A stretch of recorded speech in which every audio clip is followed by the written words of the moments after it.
چپ رہنا شرافت نہیں ہوتی، حق مانگنا توہین عدالت نہیں ہوتی۔ اگر ہمارا کوئی حق ہے تو اس حق کو مانگنا شریعت میں بھی جائز ہے، قانون میں بھی جائز ہے۔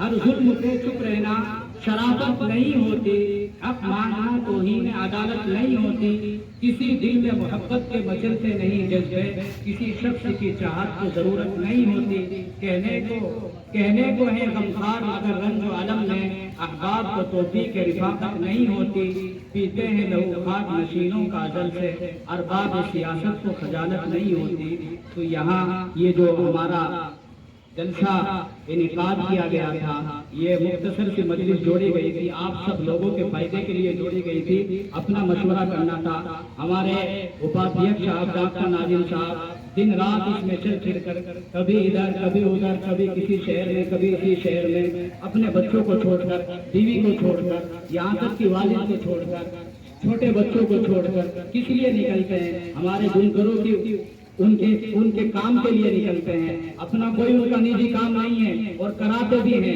یہ ریئلٹی گراؤنڈ ہے، میں جا کے کام کرتے ہیں، زمینی استر پہ کام کرتے ہیں اور کر رہے ہیں۔ اللہ تعالیٰ ان کی عمر دراز فرمائے، اور اللہ تعالیٰ ان کے ساتھ لگ کر ایک جٹ ہو کر ان کے ساتھ مل کر ہمیں بھی کام کرنے کی توفیق عطا فرمائے۔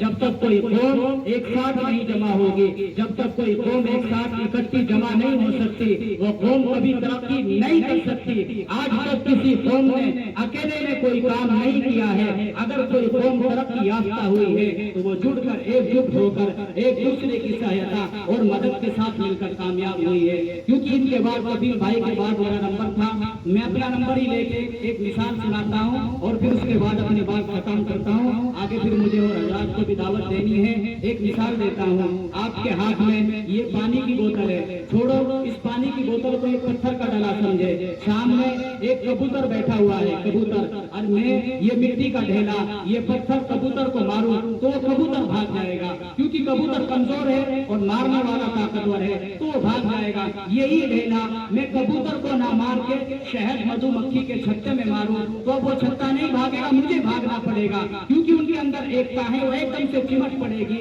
اور بھاگنے والا، وار کرنے والا ڈر کی وجہ سے بھاگ جائے گا۔ جب تک قوم ایک ساتھ نہیں جڑے گی، ایک ساتھ جمع نہیں ہوگی، یکجا نہیں ہوگی اور اپنا حق مانگنے میں آر نہیں ہوتی، اپنا حق مانگنے میں شرم نہیں کرنی چاہیے۔ تو اسی کے لیے ہمارے کاریہ کرتا، بڑے نیتا اپادھیکش صاحب ڈاکٹر ناظم صاحب اور جناب شہاب الدین انصاری صاحب جو راشٹریہ ادھیکش ہیں، یہ ہماری قوم کے لیے محنت کر رہے ہیں تاکہ ہماری قوم جاگ جائے۔ اور میں یہ فرمان تمہیں دنیاوی بات سے نہیں سنا رہا ہوں، قرآن سے سنا رہا ہوں۔ ان اللہ لا یغیر ما بقوم حتی یغیروا ما بانفسہم، اللہ تعالیٰ اس قوم کی حالت کو نہیں بدلتے جو قوم اپنے آپ کو بدلنے کی کوشش نہ کرے۔